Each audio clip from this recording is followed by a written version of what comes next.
আন্দোলনের নামে আমাদের পুলিশ বাহিনীর সদস্যদের নির্মমভাবে হত্যা করেছে এবং বীভৎসভাবে হত্যা করেছে। শুধু পুলিশ না, সেখানে পুলিশ বাহিনীর সদস্যদের হত্যা করেছে। প্রায় 450 থানায় আগুন দিয়েছে, যেখানে পুলিশের ভিতরে রেখে আগুন দিয়ে দিয়েছে। এমনকি থানা লুট করেছে। কোনো কোনো থানায় এমনও ঘটনা ঘটিয়েছে যে তাদেরকে মানে পিটিয়ে হত্যা করেছে। এমনকি একটা পুলিশ মহিলা, নারী পুলিশ কনস্টেবল, যারা যে তার মাপ চেয়েছিল যে আমার পেটে বাচ্চা আছে, আমাকে মারবেন না, কিন্তু এই ঘাতকরা থামেনি, তাকে পিটিয়ে পিটিয়ে হত্যা করেছে। হাত কেটে দিয়েছে, পা কেটে দিয়েছে, পা বেঁধে ঝুলিয়ে রেখেছে। কি বীভৎস ঘটনা! এটা ভাবতে অবাক লাগে। যারা দিন রাত অক্লান্ত পরিশ্রম করে মানুষের জীবনে নিরাপত্তা দিতে, তাদেরকে এইভাবে হত্যা করার উদ্দেশ্যটা কি ছিল? উদ্দেশ্যটা এটা অবশ্য ইতিমধ্যেই আপনারা শুনেছেন যে অবৈধভাবে ক্ষমতা দখল করবার জন্য ইউনূস সেই এই পরিকল্পনা করেছে, যেটা সে নিজেই স্বীকার করেছে, যে মেটিকুলাসলি ডিজাইন করে সে শেখ হাসিনাকে ক্ষমতা থেকে হটিয়েছে এবং সে ক্ষমতা পেয়েছে। এখানে কোনো ছাত্র জনতার বিষয় ছিল না, কোনো নেতৃত্ব ছিল না, এবং তার মাস্টার মাইন্ড একজনকে পরিচয় করিয়ে দিল যে তাকে দিয়ে এই ঘটনা ঘটিয়েছে। অর্থাৎ 7 জুলাই থেকে আন্দোলনের নামে যে খেলা চলছিল, সেই 7 জুলাই থেকে 14 জুলাই পর্যন্ত তো পুলিশ ছাত্রদের উপর কোনো আক্রমণ করে নাই, গরম পানি মারে নাই, সাউন্ড গ্রেনেড মারে নাই, বা তাদের উপর কোনো রকম জুলুম করেনি, বরং পুলিশ তাদেরকে সর্বতভাবে সহায়তা করেছে। এমনকি যখন এই ছাত্ররা বঙ্গভবনে যেতে চেয়েছে, পুলিশ তাদেরকে সাথে গেছে এবং তাদের নিরাপত্তা দিয়েছে। অথচ সেই পুলিশকেই তারা প্রথম আঘাত করা শুরু করলো, এবং সে কথাটা আজকে ওদের মুখ থেকেই চলে এসেছে। সে মোহাম্মদ ইউনূসের যে পালিত সন্ত্রাসী সমন্বয়ক হাসিব, সে কিন্তু একটা টেলিভিশনের ইন্টারভিউতে বলেছে, আমি কোট করছি, যে পুলিশ হত্যা না করলে আর মেট্রো রেলে আগুন না দিলে বিপ্লব সার্থক হতো না, আনকোট। তার মানে এই পুলিশ যে তারা হত্যা করেছে, এটা কিন্তু পরিকল্পিতভাবেই হত্যা করেছে। এবং মেট্রো রেল সহ বিভিন্ন প্রতিষ্ঠানে যে আগুন দেওয়া এবং লাশ ফেলা, এবং তাদের আন্দোলনের মধ্যে যতগুলি লাশ পড়েছে, সেগুলি যদি এখন কবর থেকে বের করে পোস্টমর্টম করা যায়, দেখা যাবে এখানে পুলিশ গুলি করে নাই, সেনাবাহিনী গুলি করে নাই, র্যাব গুলি করে নাই, বিজিবি গুলি করে নাই। সেখানে এমন এক রাইফেল ব্যবহার করা হয়েছে, বুলেট ব্যবহার করা হয়েছে, যে বুলেট, সেটা ইউনূসের যে উপদেষ্টা স্বরাষ্ট্র মন্ত্রণালয়ের দায়িত্বে ছিলেন সাখাওয়াত সাহেব, তিনি নিজেই একজন সেনাবাহিনীর লোক, কাজী অফিসার, তিনি জানেন, এবং তিনি সেই বুলেট দেখে বলেছেন এটা 7.62 বুলেট। এই বুলেট পুলিশ ব্যবহার করে না, বা আমাদের কেউ ব্যবহার করে না। সেই গুলিতেই তারা মারা গেছে। এবং যখন এটা মিছিলের মধ্যে তারা ছিল, সেখানে কোন পুলিশ ছিল অনেক দূরে, হঠাৎ একটা গুলি লেগে মারা গেল, সেটা কিভাবে হয়? আর আবু সাইদের ব্যাপারটা যদি আমরা বলি, তা বলছে পুলিশ গুলি করেছে। হ্যাঁ, পুলিশকে যখন আক্রমণ করেছে, পুলিশের পক্ষ থেকে কখন কোন পদক্ষেপ নেওয়া হবে সেই নির্দেশিকা পুলিশের কার্যক্রমের মধ্যে দেওয়া থাকে, তাদের কার্যপ্রণালীতেই থাকে। সেটা আইনেও দেওয়া আছে যে কখন কোন অবস্থায় তারা কোন অ্যাকশনে যাবে। তারপরে আমাদের পুলিশ বাহিনী যথেষ্ট ধৈর্যের পরিচয় দিয়েছে। তখন আমি বলবো অনেক ধৈর্যের পরিচয় দিয়েছে, কিন্তু এই ধৈর্যের পরিচয় দিতে যেই তাদের উপরে আরো বেশি আঘাত। তো তাদেরকে পরিকল্পিতভাবেই হত্যা করা হয়েছে। এমনকি গণভবনে ডিউটি করতো, আমার ডিউটিতে যে পাইলট পুলিশ ছিল, যাত্রাবাড়িতে বাড়ি, তাকে সেখানে মেরে ব্রিজের কাছে ফেলে রেখেছিল। যখন এখানে ডিউটিতে আসে না, খোঁজ নিয়ে দেখা গেল যে তাকে ওখানে হত্যা করা হয়েছে। এইভাবে তারা পরিকল্পিতভাবেই মেরেছে এবং সে কথাটা তারা নিজেরা স্বীকার করেছে। এটাই হচ্ছে সবথেকে দুর্ভাগ্যের বিষয় যে তারা আন্দোলন করবে, তাদের কোনো কিছু নেই, তারা এভাবে মানুষ খুন করবে, এটা কোন ধরনের কথা? একদিকে আগুন দিয়ে জ্বালানো আর একদিকে লাশ ফেলা। আবার এই পুলিশ হত্যায় বিএনপির এক নেতা সিরাজগঞ্জের, সে বলেছে যে পুলিশকে মেরে নাকি কোমর ভেঙে দিয়েছে, যার জন্য আর পুলিশ কোনো কিছু করতে পারেনি। সে সাথে আর একটি দল কোন এক ইসলামিক আন্দোলনের নেতা, সেও আবার বলেছে, দাবি করছে যে তারাই পুলিশ মেরেছে। তার মানে কি, যারা মানুষের জীবনে নিরাপত্তা দেবে তারাই হয়ে গেল এদের শিকার, তারাই হলো এদের লক্ষ্যবস্তুতে পরিণত হয়েছে। সব থেকে দুর্ভাগ্য যে যে ক্ষমতা নিল, 15 তারিখের থেকে তারা যে ধ্বংসযজ্ঞ শুরু করে দিল এই ছাত্ররা, সমন্বয়করা, এবং বিভিন্ন জায়গায় তারা জ্বালাও পোড়াও, অগ্নিসন্ত্রাস, থানা আগুন দেওয়া, লুটপাট, বাড়ি ঘরে আগুন দেওয়া, ব্যাপকভাবে যাওয়া শুরু করে দিল, পুলিশের উপর যখন আক্রমণ শুরু করে দিল, এরপর থেকে তো এই ঘটনা চলতেই থাকলো।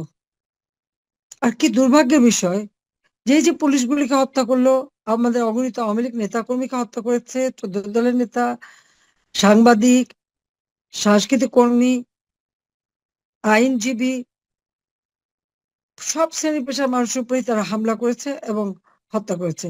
সেখানে এতে কোনো বিচার হবে না। যাদেরকে হত্যা করেছে তাদের পরিবার বিচার চাইতে পারবে না, এদের দায় মুক্তি দেওয়া হয়েছে। দায় মুক্তি কেন দেওয়া হলো? যদি কেউ অন্যায় করে তার তো বিচার হতে হবে, তদন্ত হতে হবে।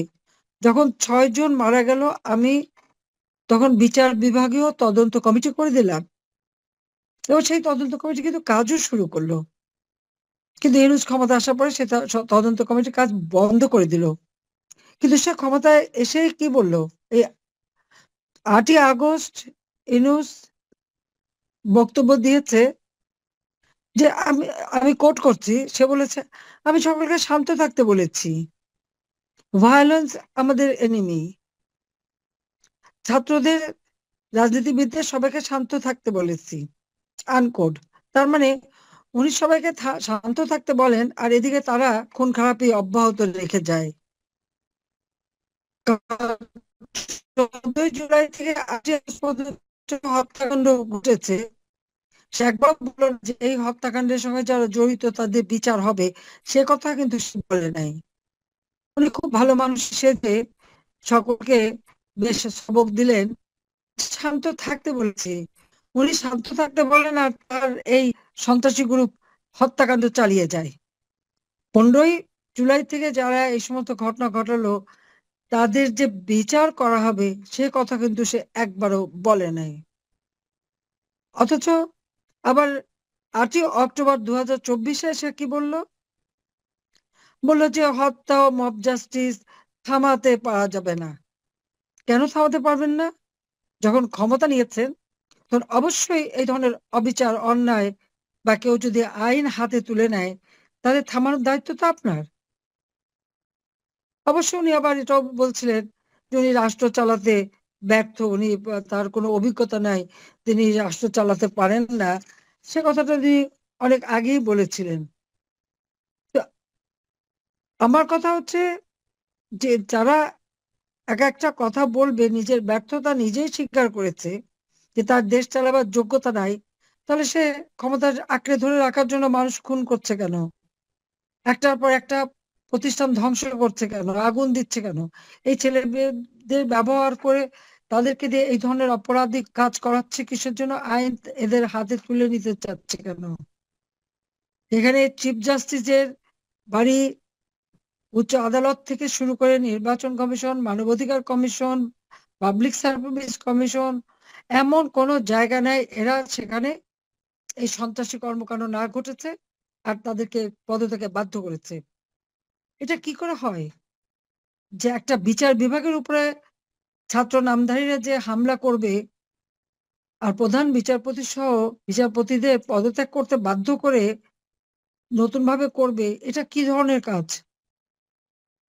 একটা রাষ্ট্র পরিচালনার ক্ষেত্রে আইনসভা, বিচার বিভাগ এবং নির্বাহী বিভাগ, এই তিনটার সমন্বয়ে রাষ্ট্র পরিচালিত হয়। কিন্তু আমরা দেখলাম ইউনূস সাহেব কি বলছেন, উনি তো দেশ চালাতে ব্যর্থ, সেটা নিজেই বলেছেন, তার যোগ্যতা নাই। আর তার এই অযোগ্যতার ফলাফলটা কি? উচ্চ আদালতে হামলা, সংসদ ভবনে হামলা, এক্সিকিউটিভ অর্থাৎ আমাদের সচিবালয়ে আগুন, আর গণভবন তো আগুন, লুটপাট। এটা তো পরিকল্পিতভাবে। সব থেকে দুর্ভাগ্যের বিষয় যে বঙ্গবন্ধু ভবন, যেটা বঙ্গবন্ধু স্মৃতি জাদুঘর, আমরা দুই বোন, বাবা মা ভাই সবই তো আমরা হারিয়েছি। ওই বাড়িতেই সবাইকে নির্মমভাবে হত্যা করা হয়েছে। সেই রক্তের দাগ তো এখনো ছিল ওই বাড়িতে। সে বুলেটের ক্ষত চিহ্ন ওই বাড়িটাই বহন করে যাচ্ছিল। আবার সে 71 সালে এই বাড়ি থেকে জাতির পিতা বঙ্গবন্ধু শেখ মুজিব স্বাধীনতার ঘোষণা দিয়েছেন। আর ঘোষণা দিয়েছেন বলেই তো আমরা স্বাধীনতা পেয়েছি। আমরা দুই বোন তো 75 এই হত্যাকাণ্ডের পর এই বাড়ি আমরা তো ভোগ দখল করিনি, আমরা জনতাকে দিয়ে দিয়েছিলাম। বঙ্গবন্ধু মেমোরিয়াল ট্রাস্ট করে এই সম্পত্তি জনগণকে দান করেছিলাম। যদিও আমাদের দুই বোনের ঢাকা শহরে কোনো নিজস্ব বাড়ি ঘর থাকার জায়গা ছিল না, তারপরেও কিন্তু আমি এটা জনগণকে দিয়েছি। আমরা দুইজন এই জন্য যে আমার বাবা হচ্ছে এদেশের মানুষের জন্যই সারা জীবন রাজনীতি করে গেছেন। আর এই বাড়িতে তো সব পরিবারকে হত্যা করা হয়েছে, কাজে এটা মানুষের জন্যই থাকবে। সেই বাড়িটাও পুড়িয়ে দিল। এটাও তার ওই পরিকল্পিত ভাবেই করা, তার সেই মেটিকুলাসলি ডিজাইনের অংশ। কাজে আজকে পুলিশের উপর যে জুলুম অত্যাচার বা সাধারণ মানুষের উপরে যে জুলুম অত্যাচার, এটা আসলে কোনো মানুষ সহ্য করতে পারে না। যারা আপনজনকে হারিয়েছে তারা বোঝে এই কষ্টটা কি। আজকে আমার প্রশ্ন, যিনি ক্ষমতা দখল করলেন তার কাছে, যে সেই 6 মাস পর্যন্ত ক্ষমতায়, অথচ এখনো মানুষের জীবনে নিরাপত্তা দিতে পারছেন না।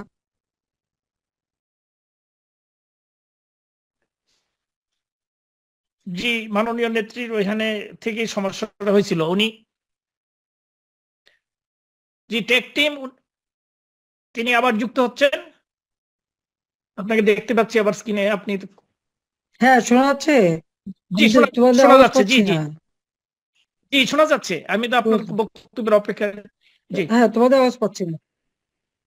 জি আমরা তো নজরুল, তোমাদের আওয়াজ পাচ্ছি না আমি। এবার শুনতে পাচ্ছেন? তা আমি যে কথা, হ্যাঁ হ্যাঁ শুনতে পাচ্ছি, হ্যাঁ হ্যাঁ।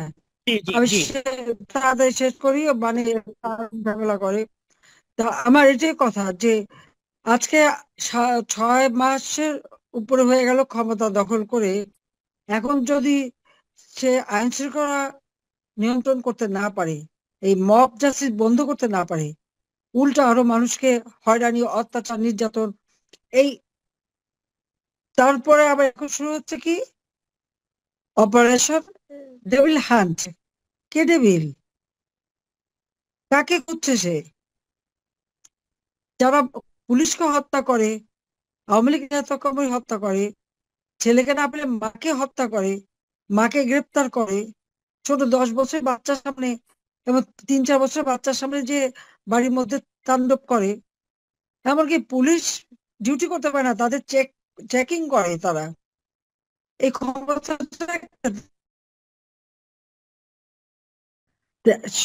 পুরো দেশ চালাতে ব্যর্থ।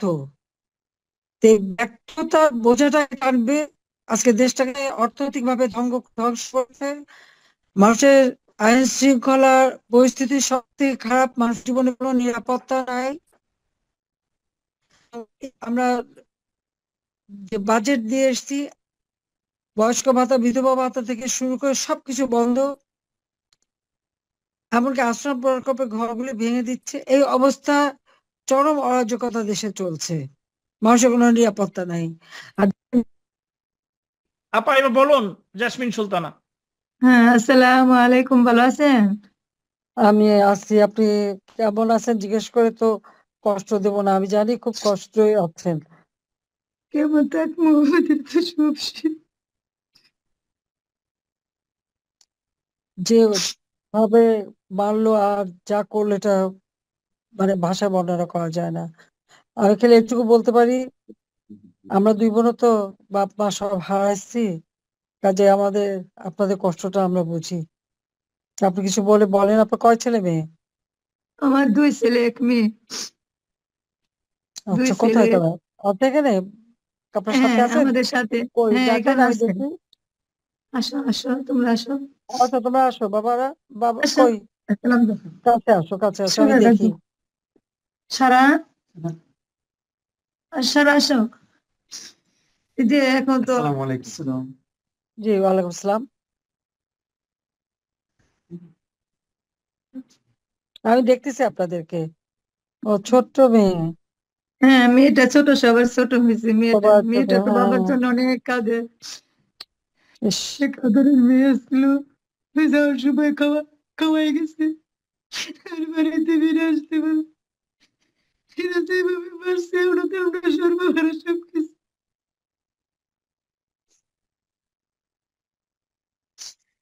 এরা তো পরিস্থিতি যায় না কা, কালো হইয়া কিরকম হয়েছে, মনে হয় যে চিনে যেগুলো না, কিছু চিনতেই পারলাম না।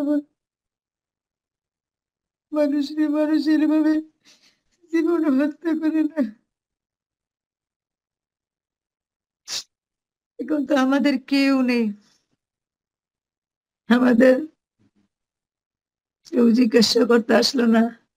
একদিনে বললো না যে কিভাবে মারছে, কি করছে। এরা কেউ কোনোদিন আসে না, খোঁজ খবর নিতেও আসে না। আমি 3টা বাচ্চা নিয়ে চলতেছি। আমি এই এইমাত্র যাদের সঙ্গে কথা বললাম এবং তাদের যে দুরবস্থার কথা আমি শুনলাম, এটা সত্যি খুব বেদনাদায়ক। এইভাবে নির্মমভাবে হত্যা করা, আর যারা মানুষের নিরাপত্তা দেবে তাদেরকে হত্যা করা, এই পুলিশ হত্যা। এবং তারপরে এই প্রত্যেকটা পরিবার আজকে মহা বিপদে। তারা তো কিভাবে বাঁচবে ভবিষ্যতে? এই বাচ্চাগুলির ভবিষ্যৎটা কি? অথচ এ পর্যন্ত সরকারের পক্ষ থেকে তো কোনো কিছু করাই হয়নি, উল্টো আরো যারা এই হত্যাকাণ্ডের সঙ্গে জড়িত তাদেরকে দায় মুক্তি দেওয়া হয়েছে। মানে বিচারহীনতা, এই বিচারহীনতার কালচার থেকে দেশকে বের করে আনতে হবে, এবং ইনশাল্লাহ এদের বিচার একদিন হবে হবে, এটা আমি বিশ্বাস করি। এইভাবে অন্যায়ভাবে মানুষকে হত্যা করা এবং এর প্রতিবাদেই আমাদের সংগ্রাম চালাতে হবে। আর এই যে সরকার এই ধরনের মানুষ হত্যা করে এবং হত্যাকারীদের লালন পালন করে এবং জঙ্গি সন্ত্রাসীদের ছেড়ে দিয়ে তাদেরকে নিয়ে দেশটাকে আজকে একেবারে জঙ্গির দেশে পরিণত করেছে, একের পর এক মানবাধিকার লঙ্ঘন করে যাচ্ছে। এই পুলিশকে যেভাবে নৃশংসভাবে হত্যা করেছে, এর থেকে বড় মানবাধিকার লঙ্ঘন আর কি হতে পারে? এবং এই ইউনূস, সে এই মানবাধিকার লঙ্ঘনের দায়ে সে দায়বদ্ধ, কাজে একদিন তার বিচারও বাংলাদেশে হবে। এই মানবাধিকার লঙ্ঘনের দায়ে তার বিচার করা হবে ইনশাল্লাহ। এবং আমি একটু বলবো যে আমাদের যারা একটু, আমি জানি আমাদের সবাই খুব কষ্টে আছে, তারপরেও এই পরিবারগুলি, এই বাচ্চাগুলি, এবং আরো তো বহু পুলিশ মারা গেছে, তাদের সকলের খোঁজ নেওয়া। এবং যখন আমি দেশে ফিরতে পারবো ইনশাল্লাহ প্রত্যেকটা পরিবারের যা যা লাগে সব সহায়তা আমি দেব, আর হত্যাকারীদের বিচারও করবো। বোধহয় ওই জন্যই বোধহয় আল্লাহ বাঁচিয়ে রেখেছে আমাকে, সেটাই আমি মনে করি। কাজে আমি এটুকু তাদেরকে কথা দিতে পারি যে এই ধরনের অপরাধে যারা জড়িত, ষড়যন্ত্রের সাথে জড়িত, এবং এখন পর্যন্ত দেশকে যারা জঙ্গির দেশে পরিণত করে একের পর এক মানবাধিকার লঙ্ঘন করে যাচ্ছে, তাদের বিচার বাংলা মাটিতে হবে। এবং আগামীকালের যে হরতাল এবং আন্দোলন, সেটাকে সফল করবার জন্য আমি আহ্বান জানাচ্ছি সবাইকে যে এদের বিরুদ্ধে সকলকে এখন সংগ্রাম করতে হবে, যাতে দেশটা এই রাহমুক্ত হতে পারে, বিচারহীনতার কালচার থেকে বেরোয় আসতে পারে, মানবাধিকার লঙ্ঘনের যে পদে পদে ঘটনা ঘটছে তার থেকে মানুষকে যেন মুক্তি দেওয়া যেতে পারে, দেশের মানুষের শান্তি আসবে, নিরাপদ আসবে, নিরাপদে তারা চলতে পারবে, সেই ব্যবস্থাটাই করতে হবে। এবং এটা এই সরকারকে দিয়ে হবে না, কারণ যে ক্ষমতায় যে বলে যে দেশ চালানোর আমার কোনো অভিজ্ঞতাই নাই, তো তাকে দিয়ে দেশ কিভাবে চলবে? যে মানুষ হত্যা করলে আর মানবাধিকার লঙ্ঘন করলে তাদের শাস্তি দেয় না, বিচার করে না, সে মানুষের কি কল্যাণ করবে, মানুষের কি মঙ্গল করবে? সব ভুয়া মিথ্যা কথা বলে বেড়াবে আর অপরাধীদের নিয়ে দেশটাকে ধ্বংস করবে। কাজে আমি সকলকেই বলবো যে এই অন্যায় প্রতিবাদ করতে হবে এবং এই রাহুল হাত থেকে দেশটাকে মুক্ত করতে হবে, এই জঙ্গি ইউনূসের হাত থেকে দেশটাকে মুক্ত করতে হবে।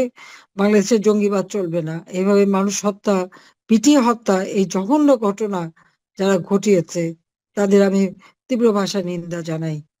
আর আল্লাহ রাব্বুল আলামিনের কাছেও দোয়া করি যে যারা এইসব ধরনের জঘন্য ঘটনা ঘটিয়েছে তাদের জন্য বিচার হয়।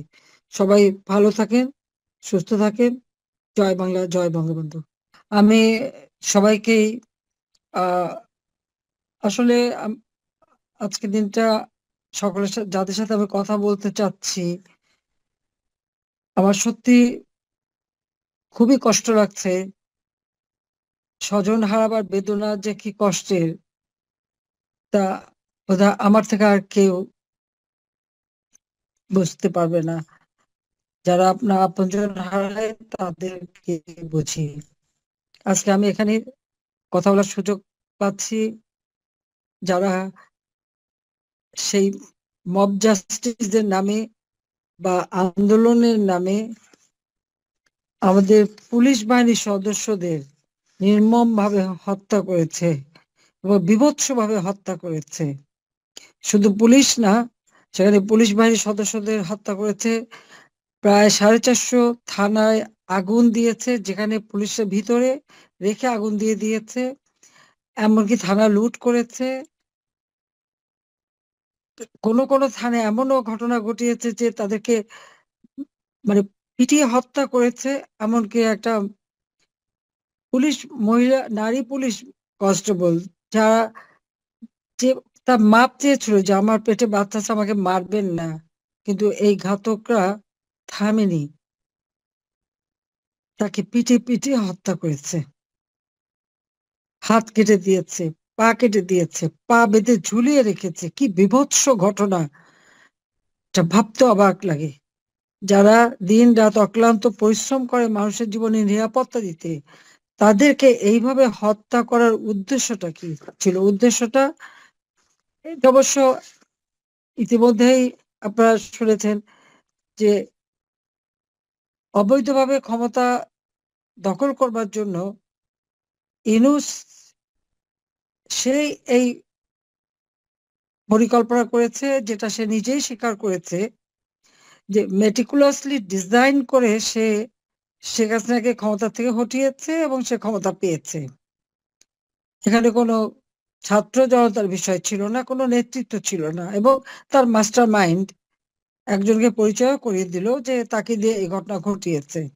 অর্থাৎ 7 জুলাই থেকে আন্দোলনের নামে যে খেলা চলছিল, সেই 7 জুলাই থেকে 14 জুলাই পর্যন্ত তো পুলিশ ছাত্রদের উপর কোনো আক্রমণ করে নাই, গরম পানি মারে নাই, সাউন্ড গ্রেনেড মারে নাই, বা তাদের উপর কোনো রকম জুলুম করেনি, বরং পুলিশ তাদেরকে সর্বতভাবে সহায়তা করেছে। এমনকি যখন এই ছাত্ররা বঙ্গভবনে যেতে চেয়েছে, পুলিশ তাদেরকে সাথে গেছে এবং তাদের নিরাপত্তা দিয়েছে। অথচ সেই পুলিশকেই তারা প্রথম আঘাত করা শুরু করলো, এবং সে কথাটা আজকে ওদের মুখ থেকেই চলে এসেছে। সে মোহাম্মদ ইউনূসের যে পালিত সন্ত্রাসী সমন্বয়ক হাসিব, সে কিন্তু একটা টেলিভিশনের ইন্টারভিউতে বলেছে, আমি কোট করছি, যে পুলিশ হত্যা না করলে আর মেট্রো রেলে আগুন না দিলে বিপ্লব সার্থক হতো না, আনকোট। তার মানে এই পুলিশ যে তারা হত্যা করেছে, এটা কিন্তু পরিকল্পিতভাবেই হত্যা করেছে। এবং মেট্রো রেল সহ বিভিন্ন প্রতিষ্ঠানে যে আগুন দেওয়া এবং লাশ ফেলা, এবং তাদের আন্দোলনের মধ্যে যতগুলি লাশ পড়েছে, সেগুলি যদি এখন কবর থেকে বের করে পোস্টমর্টম করা যায়, দেখা যাবে এখানে পুলিশ গুলি করে নাই, সেনাবাহিনী গুলি করে নাই, র্যাব গুলি করে নাই, বিজিবি গুলি করে নাই। সেখানে এমন এক রাইফেল ব্যবহার করা হয়েছে, বুলেট ব্যবহার করেছে, যে বুলেট সেটা ইউনূসের যে উপদেষ্টা স্বরাষ্ট্র মন্ত্রণালয়ের দায়িত্বে ছিলেন সাখাওয়াত সাহেব, তিনি নিজেই একজন সেনাবাহিনীর লোক, কাজী অফিসার, তিনি জানেন, এবং তিনি সেই বুলেট দেখে বলেছেন এটা 7.62 বুলেট, এই বুলেট পুলিশ ব্যবহার করে না বা আমাদের কেউ ব্যবহার করে না। কাজে সেই গুলিতেই তারা মারা গেছে। এবং যখন এটা মিছিলের মধ্যে তারা ছিল, সেখানে কোন পুলিশ ছিল অনেক দূরে, হঠাৎ একটা গুলি লেগে মারা গেল, সেটা কিভাবে হয়? আর আবু সাইদের ব্যাপারটা যদি আমরা বলি, তা বলছে পুলিশ গুলি করেছে। হ্যাঁ, পুলিশকে যখন আক্রমণ করেছে, পুলিশের পক্ষ থেকে কখন কোন পদক্ষেপ নেওয়া হবে সেই নির্দেশিকা পুলিশের কার্যক্রমের মধ্যে দেওয়া থাকে, তাদের কার্যপ্রণালীতেই থাকে, সে আইনেও দেওয়া আছে যে কখন কোন অবস্থায় তারা কোন অ্যাকশনে যাবে। তারপরে আমাদের পুলিশ বাহিনী যথেষ্ট ধৈর্যের পরিচয় দিয়েছে। তখন আমি বলবো অনেক ধৈর্যের পরিচয় দিয়েছে, কিন্তু এই ধৈর্যের পরিচয় দিতে যেই তাদের উপরে আরো বেশি আঘাত। তো তাদেরকে পরিকল্পিতভাবেই হত্যা করা হয়েছে।